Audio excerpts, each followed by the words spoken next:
Welcome, ladies and gentlemen, to the Burgundy and Gold Postgame Live. I am your host tonight, playing backup quarterback as our starter had to go on the physically unable to perform list tonight.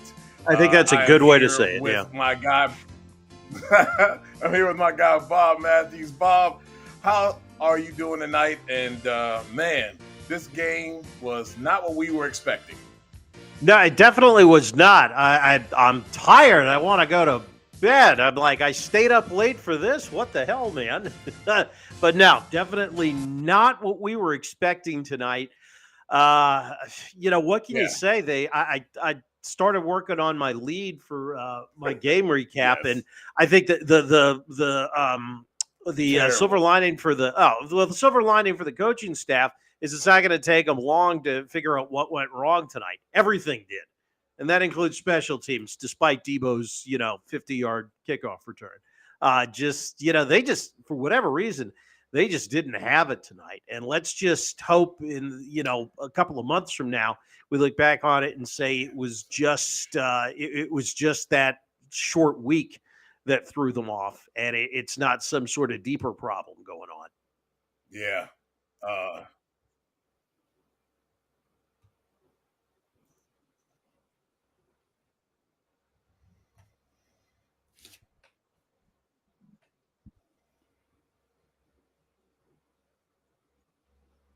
What you got there? Hey, Deej, can you hear me okay?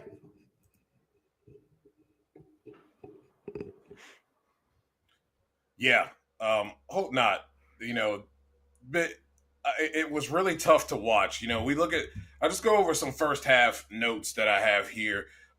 In the first half, after everything was said and done, they only had 82 yards of total offense. They had 34 rushing, 49 passing, only 4 first downs. They were 2 of 7 on third down.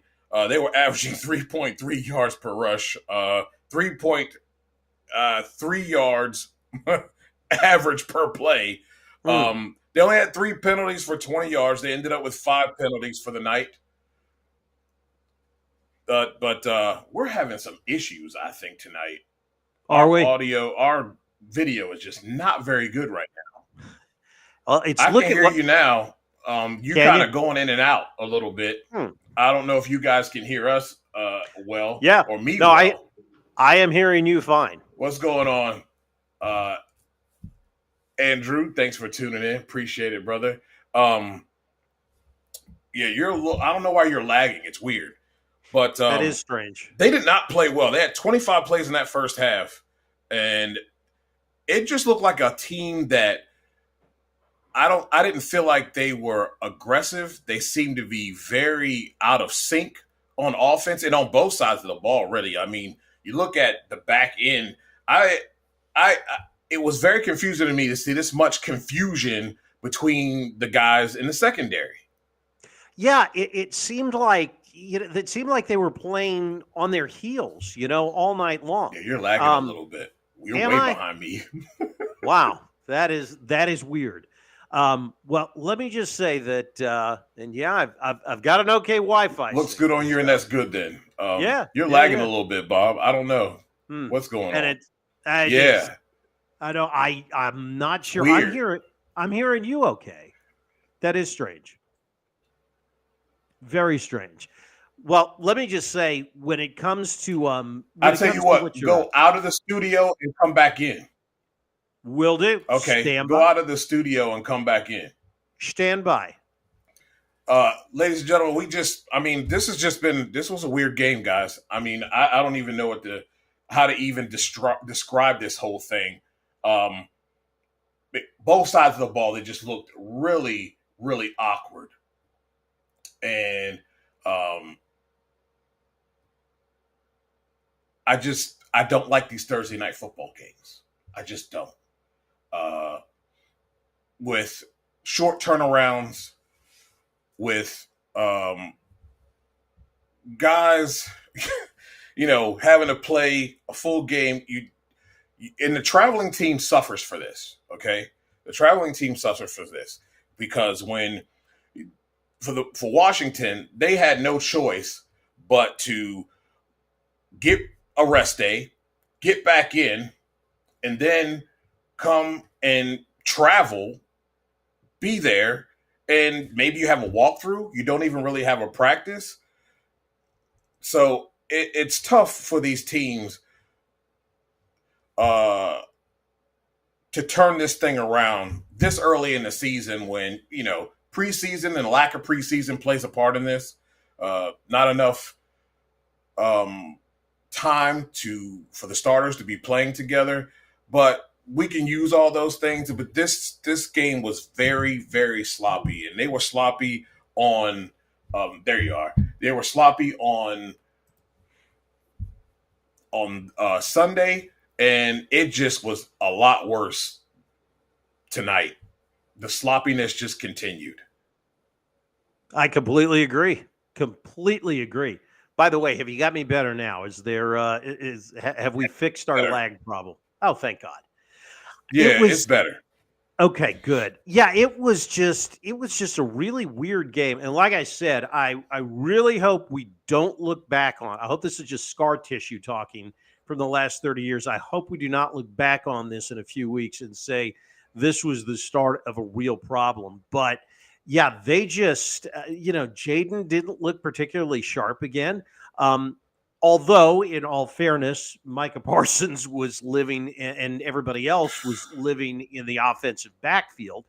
But it just, I don't know, it seemed like, and again, I have, 0 years experience as an offensive coordinator, but it just looked like the Packers had the offense figured out and Cliff Kingsbury just didn't make any adjustments to what they were doing. I mean, when I start Googling how to beat a zone defense in football in the passing game, it's pretty bad. Yes. I mean, yes. I was hoping that maybe Cliff had his smartphone and, down there and could have asked Alexa or Siri or somebody what to do. It just, the Packers just seemed like they were everywhere, on defense. Couldn't get anything going. No, wide receivers couldn't get any separation. That was another huge problem. Even when they were able to protect, nobody was open. Right. I'll get there in a minute. I know people are going to be hard on Connerly, but this is the second week that he's had to go against some of the best pass rushers in the league. I found it a little bit strange that they gave him a little help during the Giants game, and yet you didn't give him a little help on critical downs where you kind of needed to convert, especially when the game wasn't really out of reach. It was really close. They were in it all game until towards the end of the game. They had no business being in it really up through the middle of the third quarter, but they were in this game. It just seemed like they were very conservative on offense. And like you said, it just didn't seem that Cliff was in any type of rhythm with his play calling and trying to figure out how. I mean, it's not like they haven't beat this zone defense before. This is, know what I mean? That's what's strange about all of this. Looking at it on the defensive side of the ball, look, I hate it that Dietrich Wise went down, and I don't know what that is. I don't know if it's a high ankle sprain. I hope it's not a break. But the way he was kind of moving around before, you know what I mean? He seemed to be very upset. And I don't know whether it's upset or in pain, but when you carting a guy off, that's not a good sign. No, but he's a big man. Not. He's a big man, but that's not a good sign. The defense front didn't do too bad tonight. It's the coverage on the back end. Even when they were able to get and kind of corral Love within the pocket, we got, and I don't want to be rude, but these are not this is not Sam Laporta out there at tight end. Right. And these guys were wide the heck open with nobody around. I mean, Marshawn Lattimore got taken out back like a redheaded stepchild and beat. it did not look good. The confusion back there, it almost looked like under Ron Rivera type of confusion in the backfield. Yeah, yeah, no, that's what we said in the group text a little bit earlier. It again, it's really kind of inexplicable that it just seemed like they just were not ready for this game. I mean that's the bottom line. I mean, and it it's not like the Packers are known for for a really good deep threat game. It's this was not the Lions.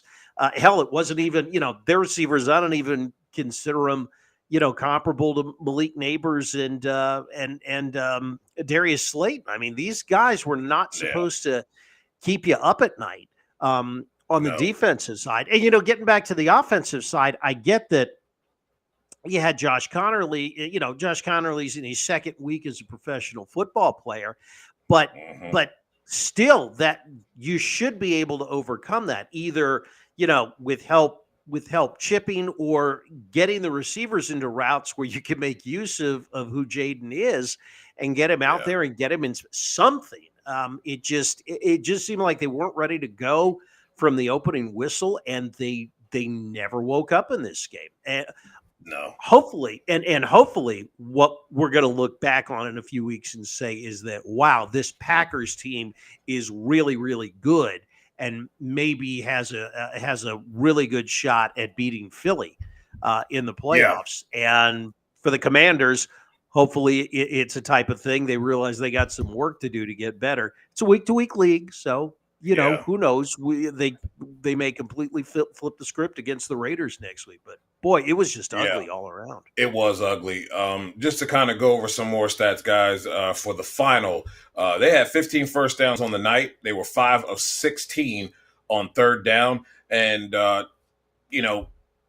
it was 3 of 6 on third down for Green Bay at the half. They finished 5 of 12. So they weren't that great on third down, but they really didn't need to be because they were great on first and second down. And that kind of hurt. Washington finishes the night with 230 yards of total offense. They were 1 of 3 on fourth down. Jaden Daniels, 24 of 42, really 200 yards. It was really a lot of it towards the end there. The penalties it's nice to see it was only 5 for 30. They had 3 for 20 at the half. It finished with 5 for 30. There were a few, though, that were critical penalties that kept drives going. But with all that said, a lot of it is just simply they did not play well. Now, I will ask you this, Bob. Here we are, another Thursday night game. It is in week 2 after a week 1 game that you have to battle it out. And granted, for them, it was great that it was at home. But for the on-the-road teams, this seems to be the norm of Thursday night football. And I'm not making any excuses, but like as I was saying while you were coming back, the Washington Commanders had to go and come off that game. You have Monday. Guys got to get treatment, try to get as much rest as you can.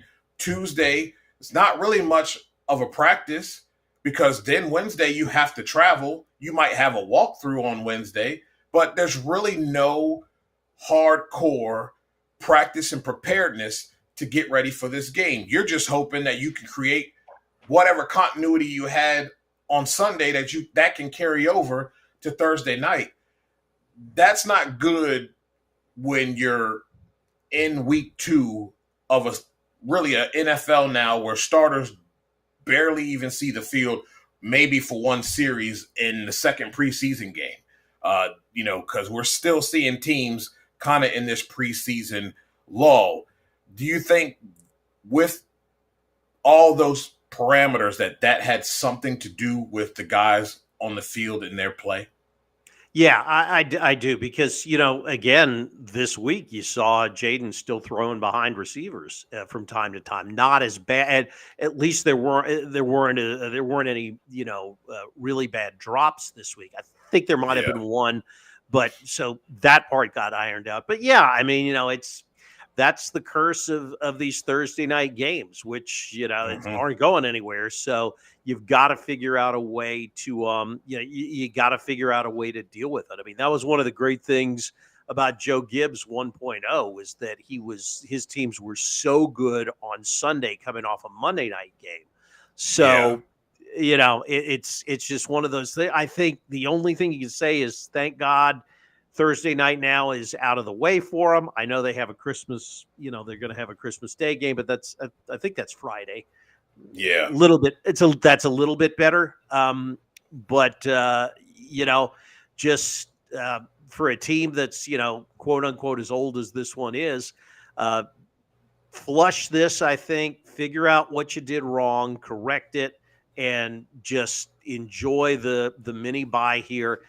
Just kind of regroup and say, okay, we're 1-1. That was the same place we were at this time last year. And it was probably a little shakier last year after 2 games than it is now. We got a Raiders team that's going to come in from the West Coast that's not as good as us to begin with.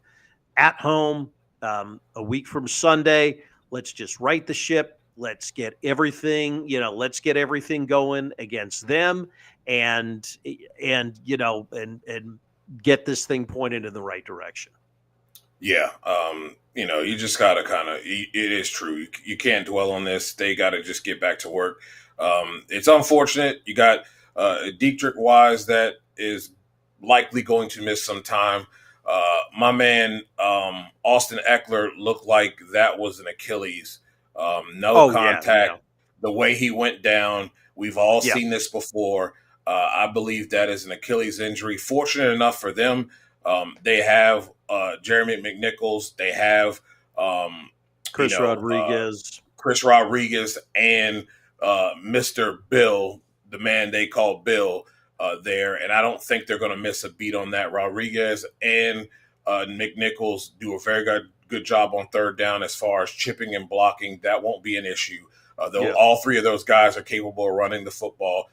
There was nothing wrong with Rodriguez tonight. I had an opportunity to watch the boys over there at all Burgundy and Gold everything, and Candy Waller was on and made it clear. I think we all knew that too, but for most of you guys, nothing was wrong with Chris Rodriguez. It's just one of those things. You got 4 backs. There's going to be an odd man out sometime, and it just so happened to be Chris Rodriguez this night. So there's some injuries. There's some guys dinged up. They're going to have to this is part of the football game. This is part of what we deal with, and they'll have to find ways, and guys will just have to step up. Yeah.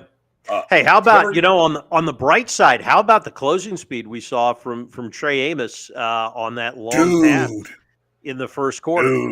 And he's looking like a baller. Yeah. He is looking like a baller.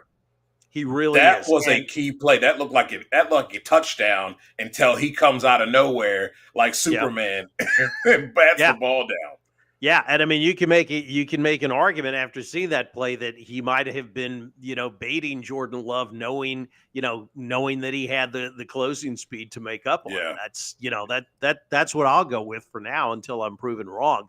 So, I mean, there were a few small things you can take away from it. I mean, as bad as the defense played in the first half, they were still in it at halftime. Yeah. Had Matt Gay made that field goal, it would have been 17-6. And by the way, I'm sure we're going to see some kicker auditions next week. But it was, even though they were in it, you knew that this wasn't going anywhere. That the Green Bay was winning this game. And so, but and then when you think about it a little more, you can say, well, how realistically, how good of a chance would they have had, even if they had played somewhat well going into Green Bay on a Thursday night this early in the season? So I think it's just one of those games you really do. You just kind of have to move on from. Yeah, I had them losing this game. I'm going to be honest. I really did. I just felt like coming off of that game with the Giants, it's a divisional rival that's kind of had your number over the years. You had to take that Then you have to go all the way to Green Bay, and then you're talking about you add in a Micah Parsons who has an effect on the game. They can put him. They did a very good job of putting him, in different spots and keeping him on the move. And they have not just him, but they have like 4 solid linebackers that can make plays. It was just going to be a difficult night for them. They were going to have to play a clean ball game on offense, and it just never materialized. So it is what it is, and we'll look forward to next week when they play the Las Vegas Raiders. I believe it is at Northwest Stadium. Yeah, no, they're home. It's home against LA. You look at the schedule short term, Raiders at home. Then you go to Atlanta. The way the defensive line has played so far, I don't have any doubts now about that Falcons game. I mean, I will be very surprised if Bijan Robinson would run for 150 yards against that defensive front. Yeah. But I think those are 2 winnable games. The Chargers out in LA, I'm still not sure about, but it's very, very possible that they're 4-1 coming back from LA. The Bears on October 13th on Monday Night Football. You got to, I like them to win that game, and I think the Cowboys are in complete disarray. I mean, it's quite possible that they're whatever it is 6-1. Or 5-2 going to Arrowhead to play the Chiefs at the end of October. You know what this reminds me of? This reminds me of the Buccaneer game that they lost last year. They looked really sloppy. I believe it was the Buccaneers game. They were very sloppy. They got beat late. They were in it pretty much the entire game. They got beat, and then the rest happened. The rest of the season happened. So I would not take too much from what we saw here tonight. It's just it was just not their night. I hope you're right. It's a little whistling past the graveyard for me because I kind of thought that it's funny you mentioned the Tampa game because I think this was probably Jaden's worst game since week 1 of last year, because one of the things that I said, even through that 3-game losing streak last year in the middle of the year, the thing that encouraged me was you could never point to Jaden's play, in those 3 games and say he was the reason that they lost. And he wasn't completely the reason that they lost tonight, but he sure wasn't the reason that they were in it, that they stayed in it either. Yeah. Yeah, you're right. But again, all that said and done, it's a week-to-week league, and I fully expect them to come out and look a hell of a lot better next Sunday. All right, before we get out of here, your player of the game and the bonehead player of the game. Okay. Well, I think I will give the player of the game award to Trey Amos just on that one play. And what I am going to be interested to see, and hopefully folks out there aren't going to roll their eyes when I say it, but his PFF grade when that comes out, hey, you got to have some metric. Why not use PFF? And I really want to see him on the coach's tape because it did not seem like he got beat a whole lot. It seemed they weren't saying, so-and-so catching a pass against Amos. So if he's as good as individually as I think he was, I'm really I think they've got something there. You're right. He is a dog. And I mean, you could give the bonehead or the least valuable player award to any number of people. I think I'm just going to give it to Cliff Kingsbury for not making adjustments in the first half for what Green Bay was bringing defensively. Yeah, I agree with you on that. My player of the game, I think I'm going to go with Zach Ertz. Zach, he was a valuable piece in the second half. He was valuable pretty much all game long. And he made some plays, was able to make that play. I mean, that little dip of the shoulder was huge to get to the end zone, to get that touchdown. My least valuable player of the game is Marshawn Lattimore. I'm very disappointed. No, I am very disappointed in the play. And he's healthy.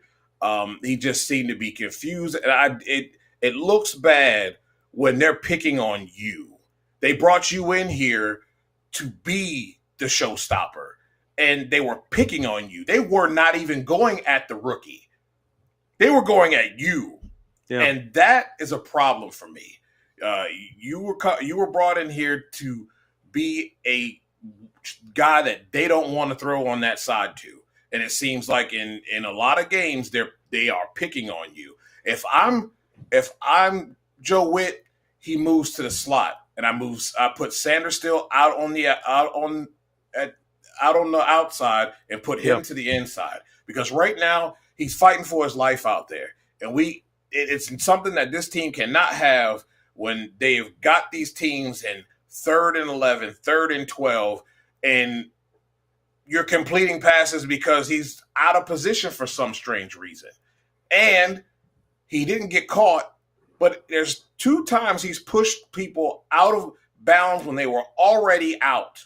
And he's lucky he didn't get flagged for those. I need a little bit better from you, man. There's no excuses now. Now, if he's healthy, it's time to go. It's time to be that guy. And you're right. If he's not, kick him inside and put Sanders still back on the outside again, because I think he could do the job out there. Yeah, I really do.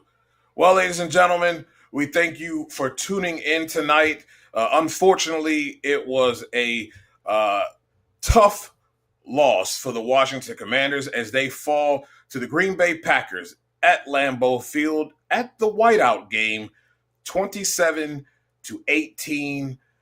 Thank you for tuning in to the Burgundy and Gold Postgame Live, and we'll be looking forward to seeing you guys again after the Raiders game next Sunday, and hopefully it is a better postgame live for you guys, and we are talking about winning in week 3. Well, for Sports Journey, for Burgundy and Gold Postgame Live, I'm Dujane Bland. That guy over there is Bob Matthews, and we are out of here.